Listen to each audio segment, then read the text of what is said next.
we rolling? Are we rolling? Action. Okay, sir, if you can, please look into the camera here. If you could say your first and last name with the proper spelling, please. Henry Louis Taylor Jr., HenryLouis Jr., Taylor, Taylor. And can you also tell us your occupation? I'm a professor at the University at Buffalo in the school, in the Department of Urban and Regional Planning, and I direct the UB Center for Urban Studies. Okay, sir. Thank you for that.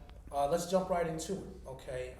You mentioned that you would like to, how do you feel about reparations? Let's go back. What do you feel slavery is still affecting black people today, and why? No, I don't think slavery is still affecting black people today. And let me, to explain that, we have to go back to the slave system itself. When we think about slavery, we typically think only about the labor force itself. We don't think about the industry. Slavery was about the cotton industry, and the slaves were the only labor force that had a capacity to produce this cotton. Cotton industry and cotton was the engine that drove the US and world economy. The world as we know it could not have existed without cotton. Cotton was so powerful they called it King Cotton. So why did they call it King Cotton? It was the raw material for the textile industry. The textile industry drove the Industrial Revolution. We're talking about the creation of more money than we can even count. Millions and billions and trillions of dollars in that moment of time. The cotton industry is a multiplier that spawned off into all other types of industries. In the textile industries, the production of machines, the development of the clothes that were sold, the shipping industry, the insurance industry, all of those things were related to cotton. It was big business. Slavery lasted for 245 years. 245 years. How could something so evil, so bad, last so long? That's the question. Because it produced profits, profits untold. And so it ended only at that moment in which Northern industry had decided that it needed to get rid of the Southern system of agriculture in order to move forward. And they had figured out a way to continue with cotton being king and driving the economy without a slave system. And even then, it took the bloodiest war in American history. Understand it.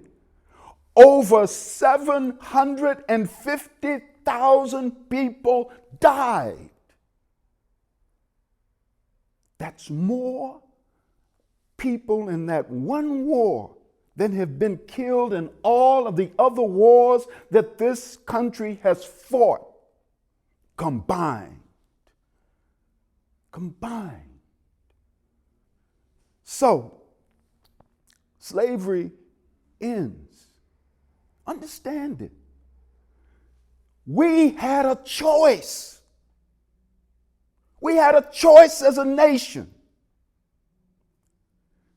When slavery ended, this country could have made the decision, do you stand with the patriots or the traitors? Black people, over 40,000 died in that war. 21 the Congressional Medal of Honor. We were the patriots. The Confederates were the traitors. At that critical juncture in history, this nation made the decision to stand with the traitors, the murderers, the people who embarked on the bloodiest war in the nation's history. And they had no remorse. Remorse is a powerful word. It means that I'm sorry. I did something wrong. I need to be forgiven. I messed up. I'm sorry. Who should be saying? They had no remorse. Who should be saying they sorry? The slave owners, the government, America. That's remorse. Repatriations is about remorse. I'm sorry. But they were not sorry because they understood that they wanted the whites to continue to rule the economy. So they created the sharecropping system.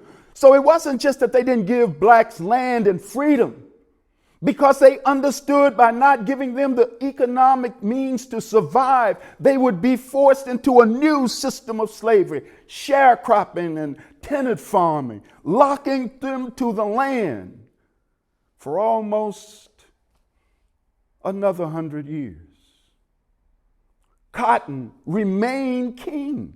Cotton remained the most powerful source of engine driving the American economy. And we continue to produce it now, not as slaves, but as sharecroppers. So should there be reparations? Yeah. But there never will, because there was never any remorse. And there was never any remorse because as they re-enslaved the African Americans, they continued to wage war against the Native American, conquering the Plains Indians, the Comanches, the Apaches.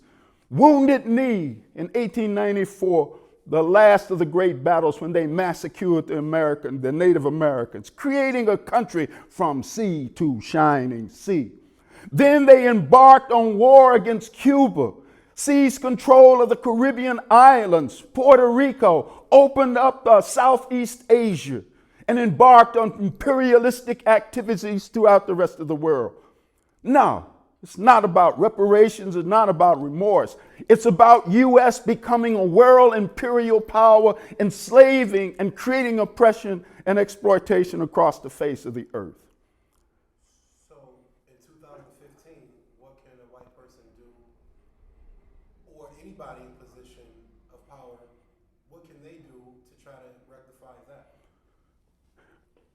We still live in a society based on injustice. On the east side and in the communities where we live, our greatest challenge is that we don't own the land on which our community is built. The vast majority of black people live in rental properties, low-income rental properties. Only 42% of African Americans nationally own their homes. In Buffalo, that's only 34%. So we live in these rental properties. And in order to make the rental calculus work, we're in a situation where a person has to generate enough revenue to cover maintenance, operations, upgrades, and property taxes. The people who live in these units, they can't afford to pay that much rent. So they pull back until they can hit the bottom line and make profits. So they don't cut the grass. They're owners of that property. They don't put in little flower gardens. They don't paint the houses. They don't fix up all of the repairs that are required. They leave those things as they are. And as a result of that, you can see the conditions that exist inside of our neighborhoods and our communities. The city, the government, they invest their dollars elsewhere. We've created a kind of metropolitan system that allows whites to move out into these independent suburbs. And in these independent suburbs, they're able to capture dollars that ordinarily could be reinvested. So they will move out into Amherst, for example. Amherst is an independent community, which means that they'll spend their money in Amherst. That money multiplies, generate additional jobs for their kids and retirees and others. Then businesses locate there, they capture those property taxes. And with the other property taxes that they pay, this allows them to invest in schools and recreation activities and other types of things. If we had a different way of governing and distributing resources in the region, we would have a different level of resources to invest within the framework of the city. We have to change the way we grow the city. We have to change the way we govern the city. What whites can do is join us in this fight to change the way we grow and build the city. Because the way we grow and build the city will continue to reproduce the same kind of problems that we have. Why would a white person care to do that? They don't live there. Well, there are some who do. And because they're impacted at a lesser degree, but they're also impacted. They're impacted in terms of the kinds of instability in the world of jobs and opportunities that they have. They're impacted in terms of the quality of their lives. It's just that they're impacted at one level, like they may have a cold.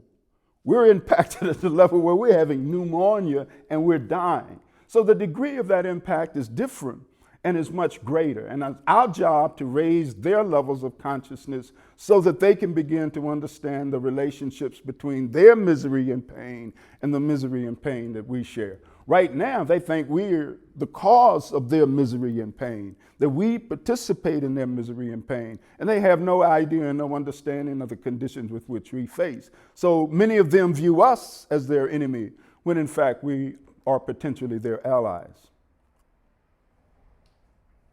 Can you get into, you mentioned of how Buffalo got to be so segregated.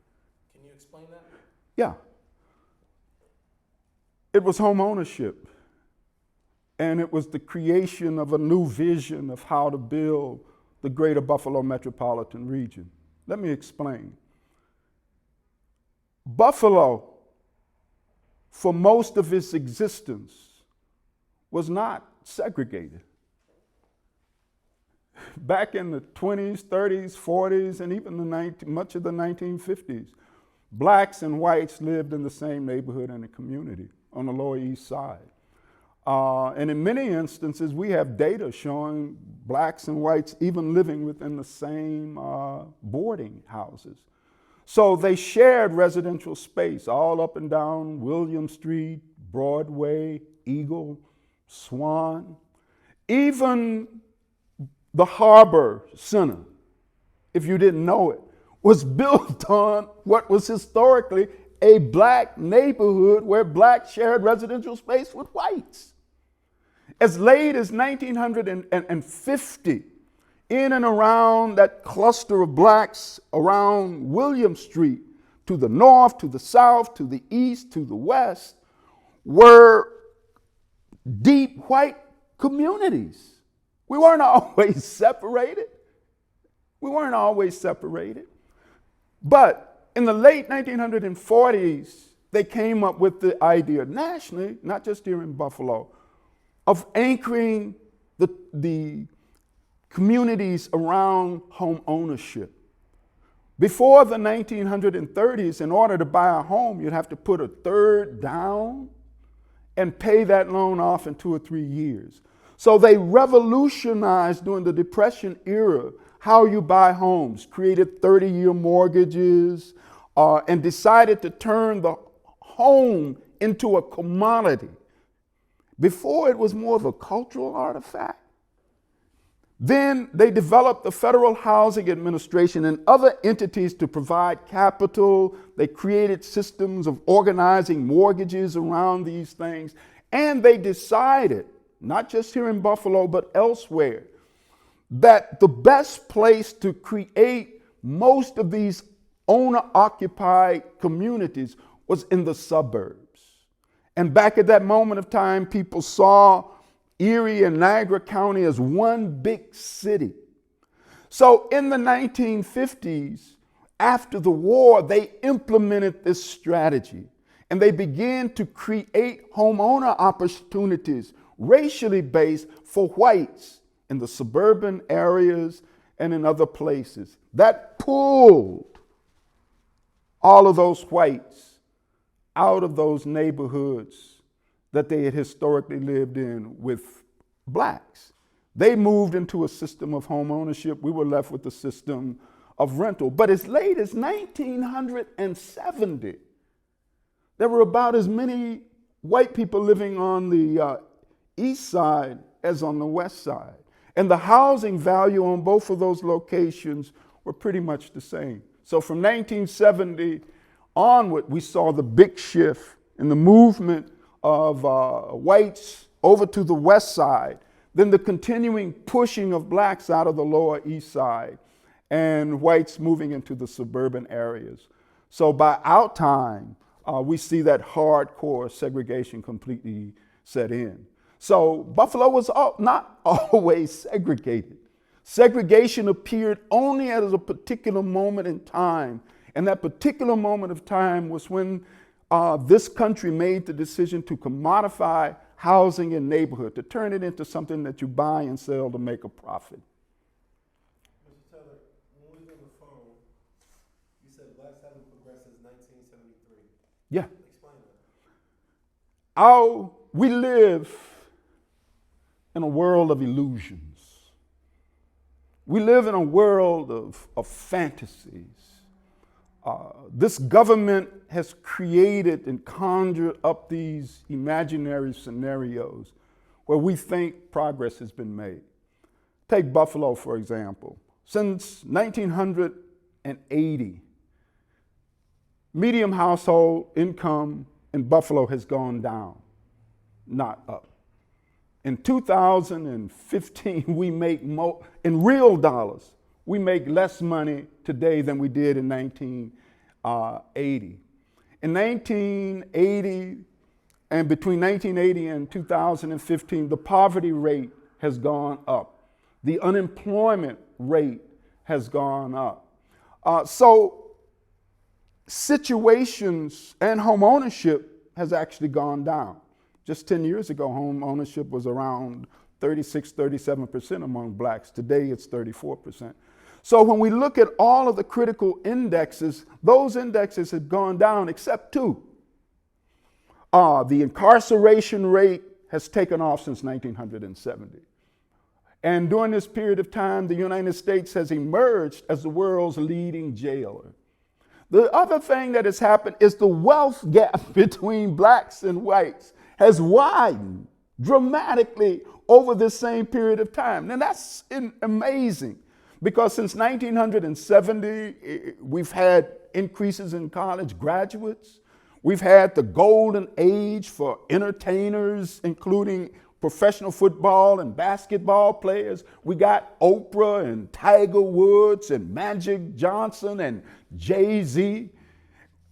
And all of the millions and millions that they have made hasn't been enough to even slow down the growth of this wealth gap.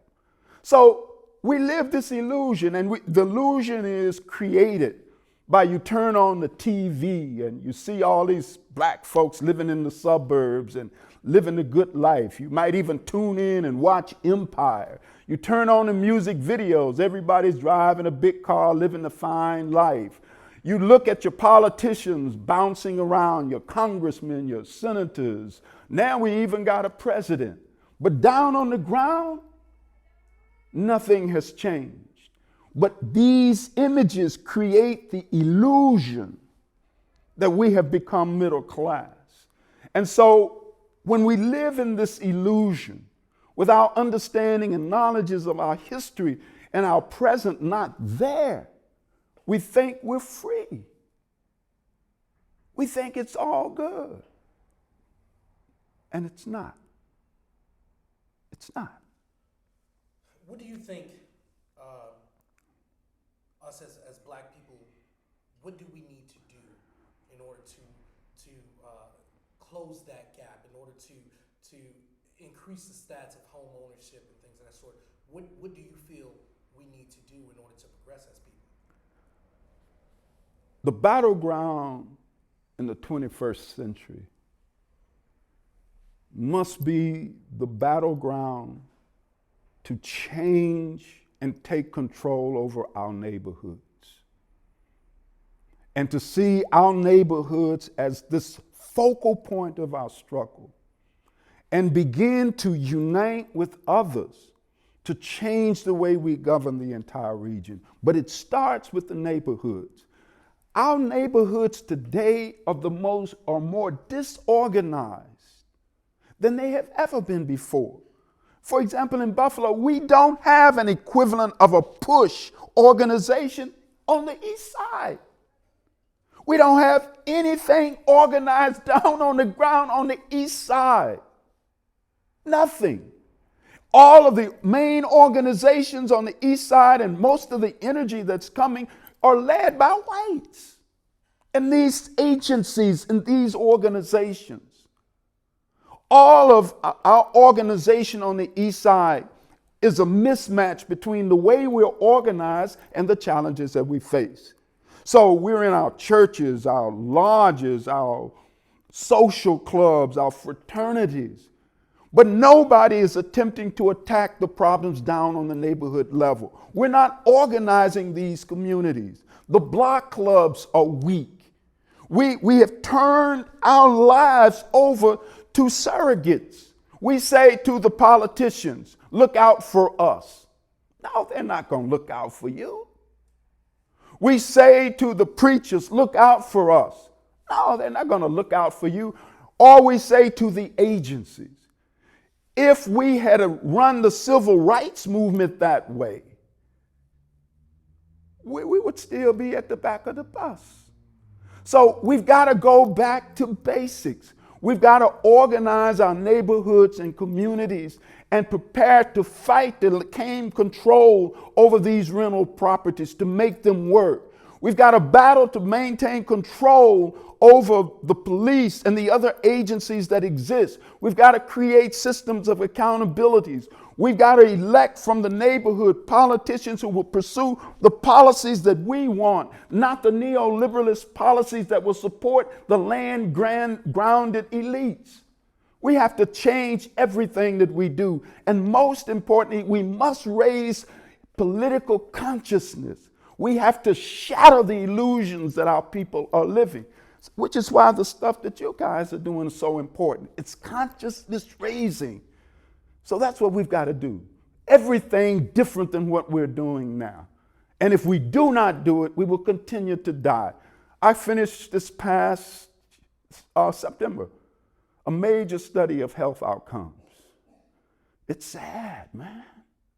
Our people die at a rate almost 3 to 4 times that of whites. Premature deaths.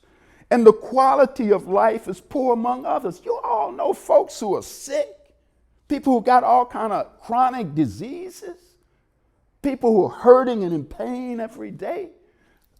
Understand it. The United States is the wealthiest and most developed country in the world. The United States has the most advanced health care system in the world. The United States this past year spent around $117 billion on medical and healthcare research and trillions on healthcare delivery. And the health outcomes for blacks and Latinos are comparable to those of the residents, low-income residents in the poorest countries in the Americas. That's amazing. So that's what we're up against. How did you feel about the Blackness Project? I thought it was good to begin to see how white folks operate and what they believe and what they view. I think it's important to study and understand whiteness, because white neighborhoods, as they're designed and constructed, reproduce white privilege, power, and racism. And racism both at this individual and systemic level recreate our underdevelopment. Manning Marable said it a long time ago, and before him, Walter Rodney.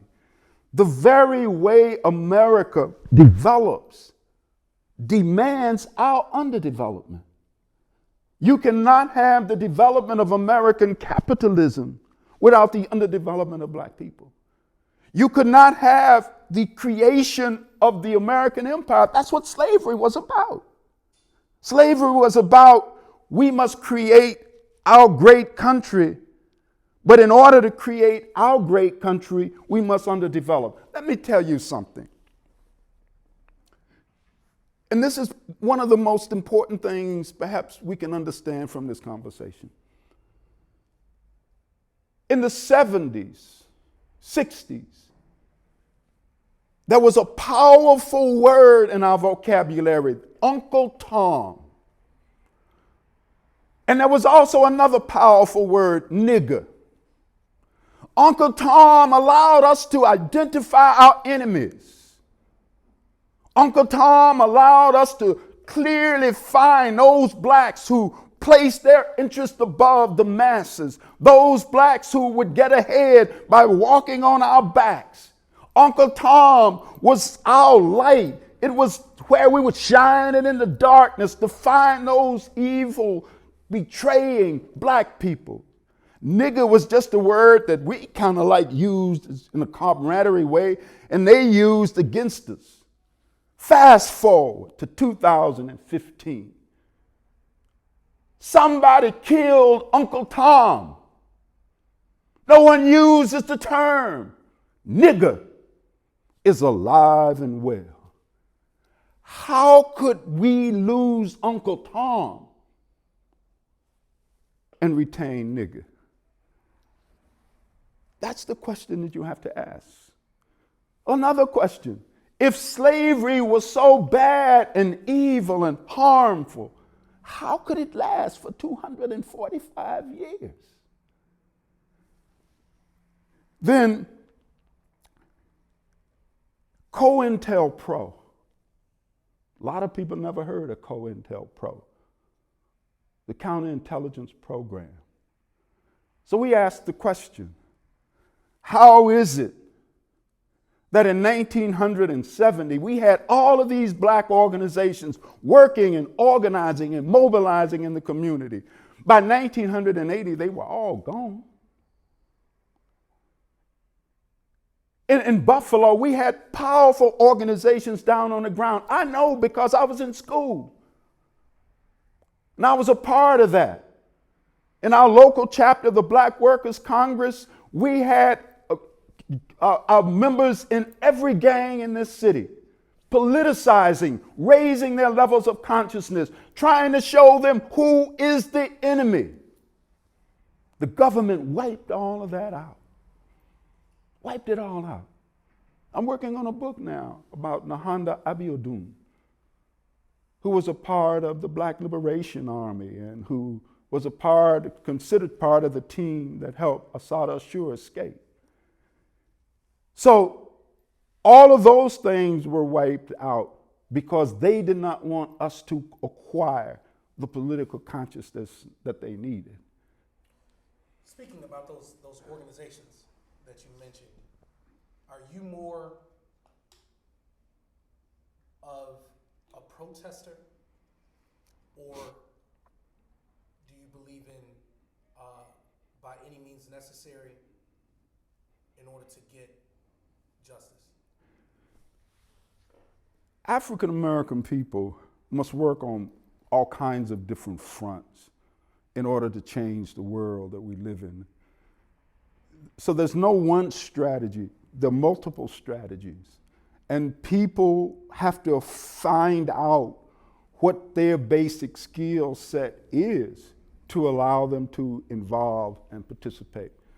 I also believe that two critical things must be at our core: research and building live models.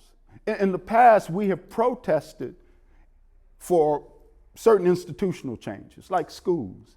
Then as soon as the protest is over, we ask the same people who messed the schools up to fix them. Albert Einstein said a long time ago You cannot solve a problem by using the same type of consciousness that created in the first place. So there's a place for everything, for protests, for those who want to work underground, for those who want to do this and for those who want to do that. But it has to operate within the context of a strategic framework. We must recreate American society. So it's not a matter of us over here, just let us into the way America is. The United States must be changed. It must be changed, and we must lead that charge. Someone once raised the question, would you like to be a black person or would you rather be something else? For me, I thank the ancestors and the gods every day for making me a black man. Because as a black person, I get to see the world as it really is. And as a black person, I can face my destiny. And that destiny is to be a part of that force that changes this country, that changes the world. Justice is creating new systems, new way of looking at, new ways of building cities and states and nations. So where else could I want to be other than at this forefront? And if I was born white, I may or may not see these things. But because I am black, and because I'm a black man, I have no choice but to see that reality as it is. And when I see that reality as it is, I can choose to change it or to do something else. And so I chose to change it. And ultimately, we will choose to change it. All right, in closing, how do you feel about the riots in Baltimore? And how do you also feel about Western New York, the new report that came out? It was on WIVD, basically being the most racist in the U.S. And they based it on Google searches, typing the word nigga or something. It was something more, it was based on like an internet search. So 2 questions. How do you feel about Baltimore riots and Western New York being most racist in the U.S.? I think that Baltimore and Ferguson represented a change point. Black America is waking up. And that wake up is moving us slowly, but in a different way. There have been police shootings and police killings all over the place. But what is different about Ferguson first and then later Baltimore? With Trayvon Martin, for example, we were focused on Trayvon and that one-to-one encounter. Most people don't even remember or know where it took place. It was all on the person. But when Michael Brown was shot and killed by Wilson, it almost immediately shifted to the place where people began to say, well, what kind of place is this that would create these conditions? Baltimore, it also shifted to place because people got confused. They said, well, you got a black mayor, you got black police officers, you got a black police chief. How could this be? It raised our consciousness because now we are beginning to understand. If you're on a one-way street and you're driving a little Volkswagen and somebody else is headed down the street in a Big Mac truck going 100 miles an hour, and you see them shoot past the exit sign where they could have got off, it doesn't matter whether it's a black person driving that Big Mac truck or a white person driving that Big Mac truck. You're going to get run over and hurt. It does not matter who the mayor of the city is if they're going to do the same thing that all of the other mayors of the city did. It doesn't matter who the chief of police or the superintendent of schools or who the president of this university or that university is. If they're going to run the university in the same way, that is systemic racism. Baltimore, Ferguson has changed the equation. And Baltimore and Ferguson, the very reality of their existence, the riots, the fights, reflect this country at a different level of consciousness. And Western New York being the most racist. Final question. I don't put much stock into that kind of stuff because it's kind of like focused on surface level white people reacting to various different types of things. I'm more concerned about the fact that we're making the same kinds of choices and decisions that they've made in Atlanta, in Philadelphia, in Washington, D.C. So they're building a city that creates problems and difficulties for African American people. I'm much more concerned about the decisions that our local leaders are making than some redneck or some other kind of white person typing in nigger and all of the other kind of crazy things that they do, because their issues are not impacting me. What's impacting us are the political decisions that are being made. What's impacting us is how you build Harbor Center on a historically black community, and we don't even have any revenue sharing in the African American. What is angering me is the fact that some of you may know the Schomburg Fellowships, that they took the Schomburg Fellowships that were meant for black people, and our black politicians allowed them at the state level to turn this into a diversity thing, and now is more white people than black people are getting Schomburgs. So all of this talk about racist Western New York is keeping our eyes off of all of the choices and decisions that people are making that are messing up our lives every single day. So I'm more concerned about City Hall than some racist white person at an individual level. It's the systemic racism that I'm concerned about. Thank you.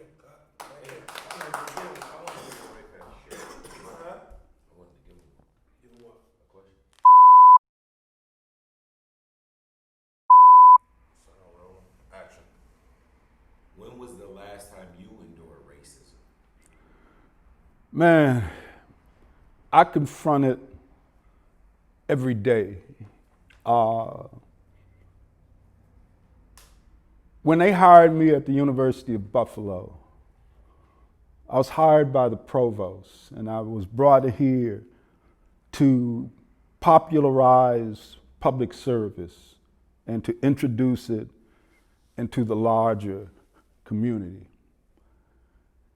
They didn't understand that my father taught me not to dance. And by not to dance, that's a metaphor for I'm a black man and my love and my loyalty lies with my people. I will die for them. I left my family to organize. I'm hardcore. Nothing will keep me from doing what I believe in. There's no amount of money, no anything. I drive a Porsche. I live in a house with 5,000 square feet. I make 6 figures. I don't even know how much gas costs because it's unimportant to me. But you could take all of it away in 2 minutes, and I could give less than a small damn. The moment they found out at the university that I will speak truth to power, they realized they had made a mistake, that they had hired a black man, not a white man's nigger. So from that moment on, I've been under attack. They try to cut and slash my budgets. They've tried to figure out endless ways to get rid of my leadership of my center. They keep watching every move. In one particular period of time, I used to have to report to the president every time I would be making a public speech so that they would be able to get ready for the onslaught. As a high-profile black person, you're always under attack. They're always trying to find ways to undermine you. It's more difficult than others to get things published.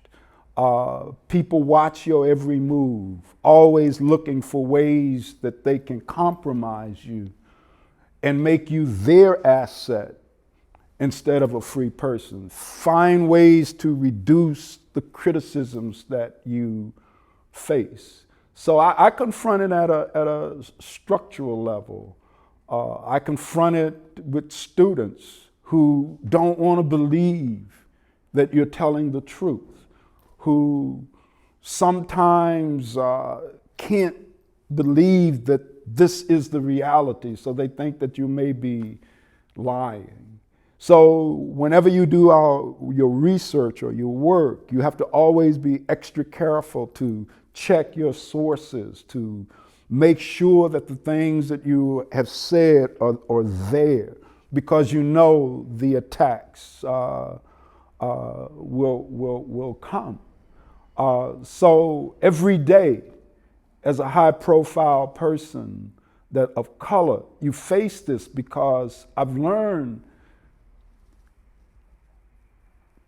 at levels of power in this society, they want a Michael Jackson type of black man.